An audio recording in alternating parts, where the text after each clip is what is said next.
So JNTUH students ఏంటంటే ఇప్పుడు అందరికి కూడా జేఎన్టీయూహెచ్ అని కాదు ఎవరైనా కానివ్వండి చదువుకునే దేనికి ఉద్యోగం కోసం అయితే చదువుకునేటప్పుడేమో క్యాంపస్ ప్లేస్మెంట్స్ అని చదువు అయిపోయిన తర్వాత ఏమో ఆఫ్ క్యాంపస్ డ్రైవ్స్ అని చెప్పేసి వెళ్తూ ఉంటారు. మరి ఏదైనా కానివ్వండి దేని ద్వారా వెళ్తారు అంటే ఏదైనా మీడియం ప్లాట్ఫామ్ ఏదైతే ఉంటుందో ఆ మీడియేటర్ ప్లాట్ఫామ్ ద్వారా వాళ్ళకి పలానా చోట ఈ ఆఫ్ క్యాంపస్లు ఉన్నాయి ఆన్ క్యాంపస్లు ఉన్నాయి అని చెప్పేసి వెళ్తూ ఉంటారు. అయితే అలాంటి ఎంత ప్యూర్గా నమ్మదగిన పాపులర్గా ఉన్నాయి మీకు తెలిసినవి వాటి ద్వారా వచ్చినవి కూడా కొన్ని వచ్చేసరికి మీరు జాగ్రత్తలు ఇక్కడ మాత్రం నమ్మకూడని ఒకటి ఉంది. వెరీ ఇంపార్టెంట్ అప్డేట్ ఇది ఖచ్చితంగా అయితే అందరూ మీరు తెలుసుకోవాల్సింది. సర్టిఫికెట్లు ఇచ్చారంటే మాత్రం ఇదే. సో ముందుగా దాని గురించి చెప్పబోయే ముందు ఇంతవరకు ఛానల్ సబ్స్క్రైబ్ చేసుకుని వీడియోని లైక్ చేసి షేర్ చేయండి. మీకు ఏమైనా డౌట్స్ ఉంటే కాల్ మీ 4 ద్వారా కాల్ చేయండి.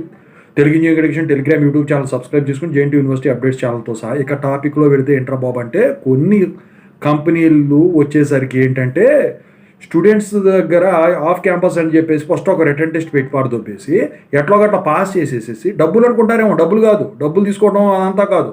మీ స్కాన్ కాపీ సర్టిఫికెట్లు, మీ PAN card, Aadhaar card, bank అకౌంట్లు అన్నీ స్టేట్మెంట్తో సహా తీసుకొని తర్వాత వచ్చేసరికి రేపు ఉంటుంది మాపు ఉంటుంది మొత్తం మీరు సెలెక్ట్ అయిపోయారని చెప్పేసి తీసేసుకొని ఆ తర్వాత ఏం చేస్తున్నారంటే తీసుకున్నట్టే తీసుకొని వర్క్ ఇది అని చెప్పేసి పిచ్చి అన్నీ ఇచ్చేసి మీరు పాస్ కాలేదని చెప్పి మళ్ళీ అసెస్మెంట్ టెస్ట్ అని చెప్పి తీసేస్తున్నారు.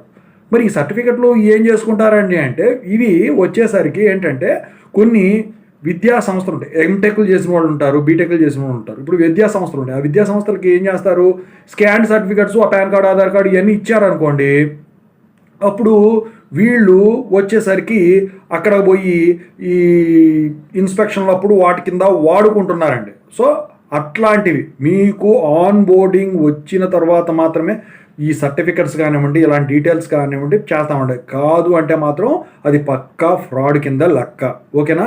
సో ఇవన్నీ జరుగుతున్నాయి, దయచేసి గమనించాలి మీరందరూ కూడా.